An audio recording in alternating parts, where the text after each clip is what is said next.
इस कार्यक्रम के पुण्यार्चक हैं सिद्धांत Jain civil line Delhi, Savita Sagar Jain Rishabh Vihar Delhi, engineer Anil Archit Jain Shyam enclave Delhi, Shrimati Manju Vinod Jain Gurgaon, Naresh Kumar यश जैन बड़जात्या हौज खास दिल्ली, स्वर्गीय उमा जैन की स्मृति में डॉक्टर वीपी जैन अमेरिका, आराधना संचय ग्रीन पार्क दिल्ली।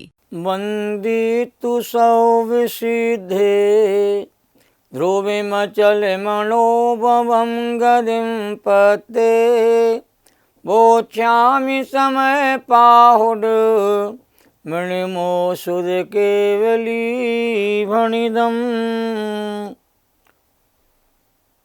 आचार्य कुंद देव और उनके टीकाकारों को नमन और वंदन। तीन लोक के सभी जीवात्माओं के शुद्ध चेतन स्वरूप को नमन और वंदन। समयसार ग्रंथादि राज की रोचक चर्चा गहरी और गंभीर होती जा रही है। आज गाथा 45 नंबर की प्रारंभ होने जा रही है। 44वीं गाथा में आचार्य देव ने कहा था कि अध्यवसानादि जितने भाव हैं वो जीव नहीं हैं, वो सभी भाव पुद्गल द्रव्य से उत्पन्न हुए हैं, ये बात कही थी। तो शिष्य यहाँ पर अपनी शंका आशंका जिज्ञासा आचार्य के सामने रख रहा है कि अध्यवसानादि भाव जीव नहीं है ऐसा आपने कहा, और चेतन स्वभावी आत्मा ही जीव है ऐसा आपने हमें बार बार कहते समझाया और कहा भी है। पर मेरे मन में जिज्ञासा है कि अध्यवसानादि भाव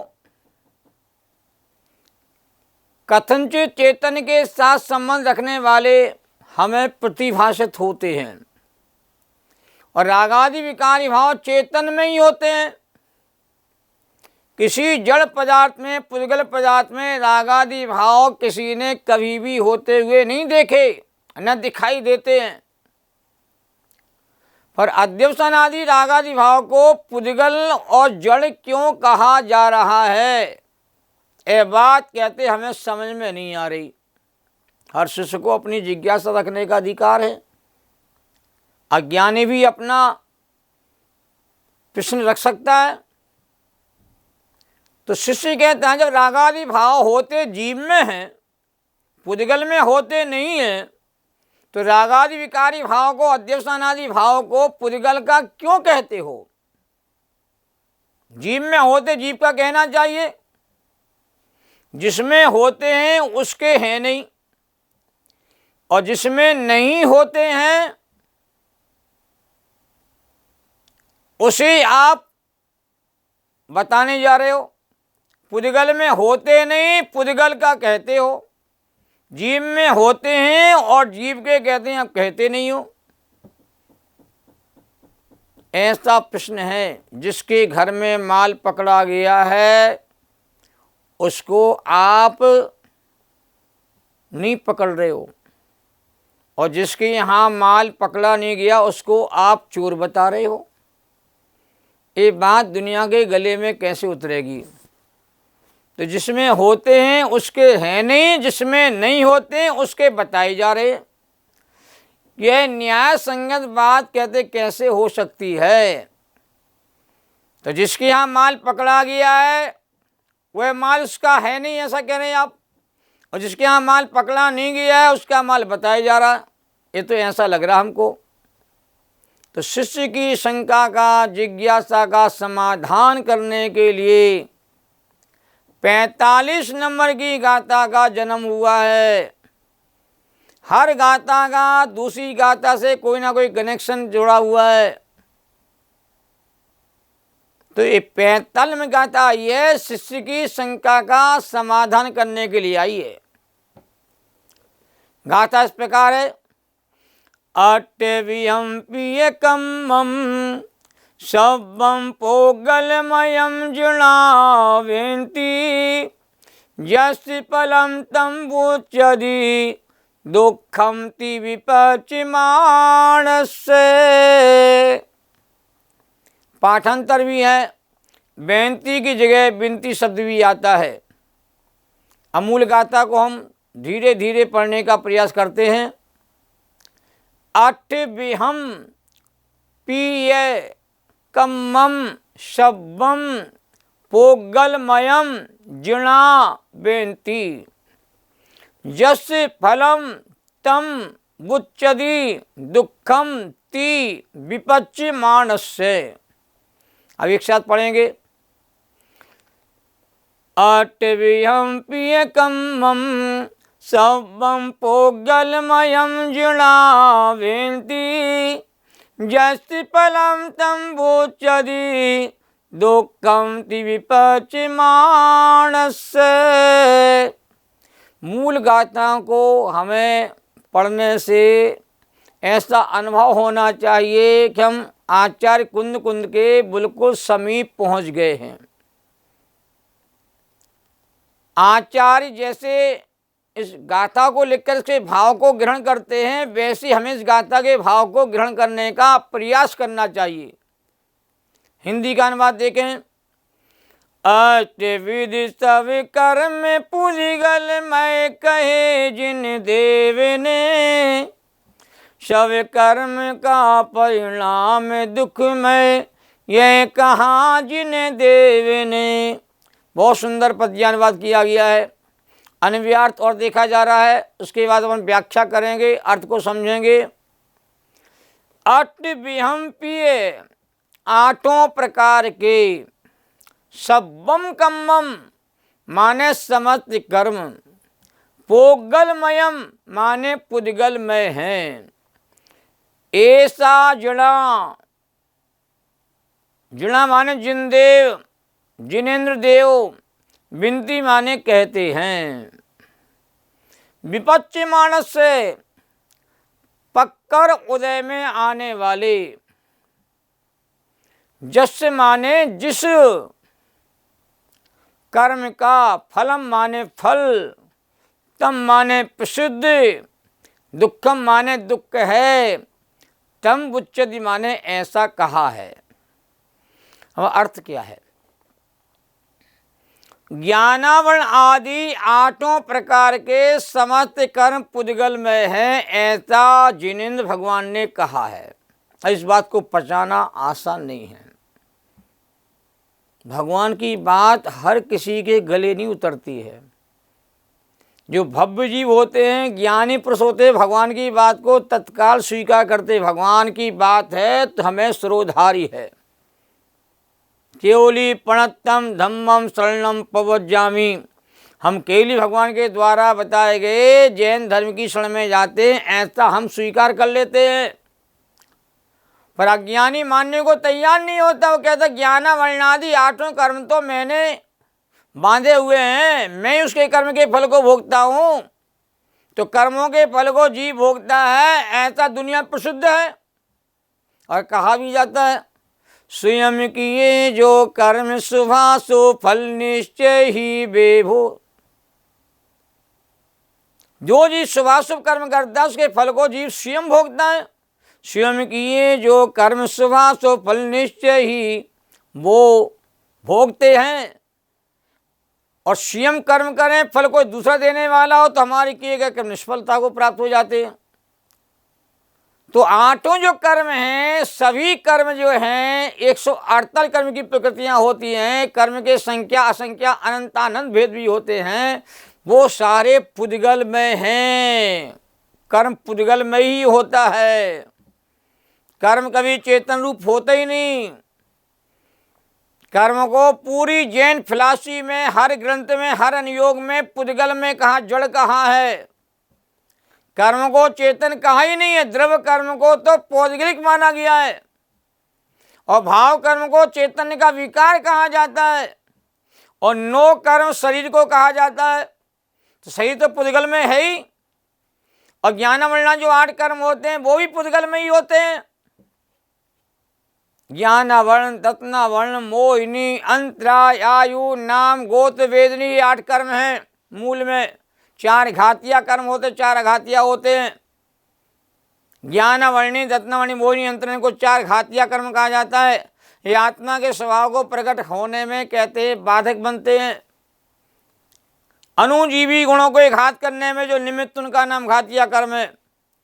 और जो पितृजीवी गुणों के घात करने में निमित्त होते हैं, उनका नाम अघातिया कर्म कहा जाता है। आयु, नाम, गोत्र, वेदनी, ये 8 कर्म हैं। और 8 कर्मों के विस्तार से 148 कहे गए हैं। कर्म दहन विधान भी होता है। कर्मों की 148 कर्म की प्रकृतियों का क्षय करके ये भगवान बनते हैं। तो ऐसा भगवान ने कहा है। क्या कहा है? सारे कर्म कहते पुद्गल में ही आदि मध्य अंत में पुद्गल का रूप ही विद्यमान होता है। अब कर्म पक कर के तैयार होता है। देखो, तो पक कर के जब कर्म उदय में आता है, तो पक उदय में आने वाले कर्मों का फल क्या है? कर्मों का फल दुखी है, आकुलता ही है। किसी कर्म का फल निराकुलता रूप सुख नहीं होता। जैन दर्शन जो है ये अनुकूलता को सुख नहीं मानता, ये निराकुलता को सुख कहता है। और जिस काम में आकुलता होती है उसको दुख कहता है। जब कर्म पक्के तैयार हो जाता, कर्म की सिद्धि पूरी हो जाती है, जब कर्म उदय में आकर करके फल देने की तैयारी करता है, तो कर्मों का फल क्या है? सुख है या दुख है? तो कहते कर्मों का फल कहते नियम से दुख है, ऐसा भगवान ने कहा है। ऐसा सबको अनुभव में आता है। क्या करें, कर्मों की मार पड़ी हुई है। क्या करें, कर्मों के फल को भोग रहे हैं। पहले मैंने खोटे कर्म किए होंगे, तो उन कर्मों के फल को मुझे आज भोगना पड़ रहा है। सहे क्यों नहीं जी रहा? यदि मैंने खोटे कर्म बांध लिए हैं अज्ञानता में, उन कर्मों के फल को उस समय नहीं भोगा है, तो आज कहते हैं मैं उन कहते हैं खोटे कर्मों के फल को भोग रहा हूँ। ते कर्म पूर्व किए खोटे, सहे क्यों नहीं जी रहा? जब खोटे कर्म करेगा तो इन कर्मों के फल को जीव क्यों नहीं भोगेगा? तो कर्मों का फल दुख है, और कर्म पुद्गल में है, और 8 कर्म पुद्गल में है। और 8 कर्मों के उदय में ही रागादि भाव होते, भाव कर्म होते हैं। तो भाव कर्म भी क्या है? पुद्गल ही है। जो पुद्गल के निमित्त से होने वाला भाव था, वो पुद्गल के खाते में चला जाता है। गाथा में विशेष शब्द आए हैं जिनकी चर्चा अपन करते। देखो, आट्यविहम्प्ये कम्मम सब्बम, तो ज्ञान वर्णादि कहते हैं 8 सभी कर्म पुद्गलमय माने पुद्गलमयी हैं। ये बात कौन कह रहा भैया? जिणा बेनती जिनेन्द्र भगवान कह रहे, सर्वज्ञ देव की वचन है ये। कुंद कुंद स्वामी को भी सर्वज्ञ देव को आगे रखना पड़ा। भगवान की बात को हम मान लेते हैं। आचार्य कह रहे हैं, कोई विद्वान कह रहा है, ग्रस्त कह रहा है, उसकी बात को मान नहीं पाते हैं। तुम तो संसारी हो, तुम्हारी बात क्या माने हम बताओ? जो संसार से पार हो गए, बीतरागी सर्वज्ञ देव की बात है कि सभी प्रकार के कर्म जो हैं पुद्गलमयी होते हैं, चेतनमयी नहीं होते। जड़ कर्म घुमाता है मुझको, यह मिथ्या भ्रांति रही मेरी। कर्म कहते मुझे भ्रमाते हैं, भ्रमण कराते हैं, ये मेरी मिथ्या भ्रांति में स्वयं अज्ञान भाव से संसार सागर में घूम रहा हूँ। कर्म नहीं घुमा रहे। कर्म तो जड़ है, पुद्गलमयी है, वो हमें कैसे परेशान कर सकते हैं?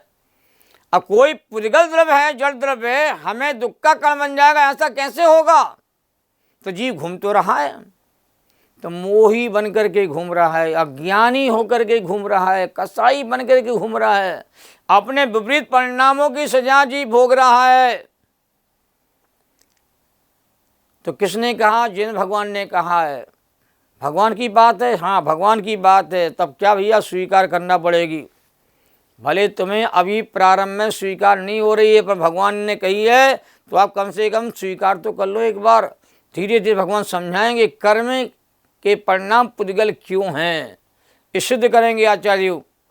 कर्मों का फल दुख रूप होता है, सुख रूप होता है, तो ये भी नियम है, कर्मों का फल सुख रूप तो होता ही नहीं है। कर्मों का फल हमेशा दुख रूप ही होता, आकुलता रूप होता, व्याकुलता रूप होता है। और कर्म जब पकड़ के तैयार हो जाता है, जब वो कर्म उदय में आता है, तो उसका फल कहते हैं आकुलता रूप ही होता है, निराकुलता रूप नहीं होता। अब थोड़ा हम आगे बढ़ते हैं। अध्यवसान आदि समस्त भावों को उत्पन्न करने वाले जो 8 प्रकार के ज्ञानामरणादि कर्म हैं वे सभी पुद्गलमयी हैं, ऐसा सर्वज्ञदेव का वचन टीकाकार ने लिखा है। और अध्यवसानादि भावों के होने में आत्मा की कोई गलती नहीं है क्या? ये प्रश्न है, देखो विचार करना होगा। रागादि भाव कसाय के होने वाले परिणाम में आत्मा की कोई भूल गलती है या नहीं? या रागादि भाव के होने में सारा दोष कर्मों के ऊपर थोप दिया जाए?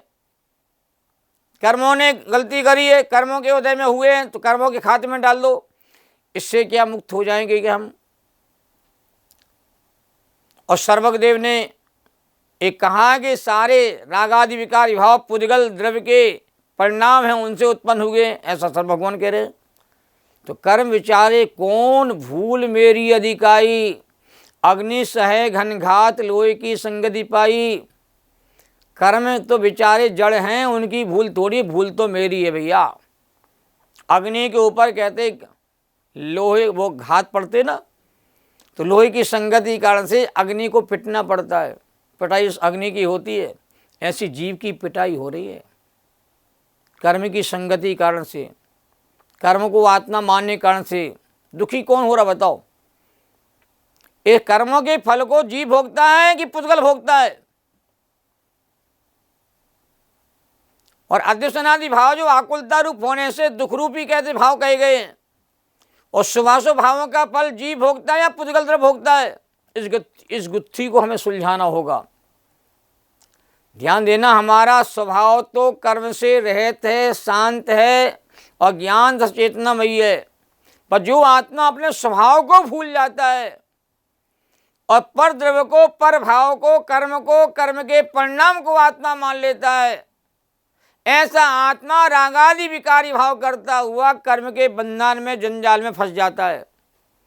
और उन कर्म के फल की सजा जीव को ही भोगना पड़ती है, पुद्गल नहीं भोगता है।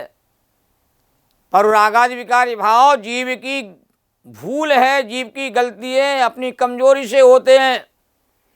तो रागादि विकारी भाव को जीवकृत भी कहा जाता है और रागादि विकारी भाव को कर्मकृत भी कहा जाता है। अशुद्ध निश्चय से रागादि विकारी भाव जीवकृत हैं, ऐसा कहा हुआ आगम ग्रंथों में। और रागादि विकारी भाव कर्म के निमित्त से होने से कर्मकृत परिणाम है, ये शुद्ध निश्चय से कहा गया है। तो रागादि भाव जीव के हैं भी और जीव के नहीं भी भैया। जीव के क्यों कहे जा रहे? जीव में हुए हैं, अपनी कमजोरी से हुए हैं, उनके फल को जीव भोगता, इसलिए जीव के कहे जाते हैं।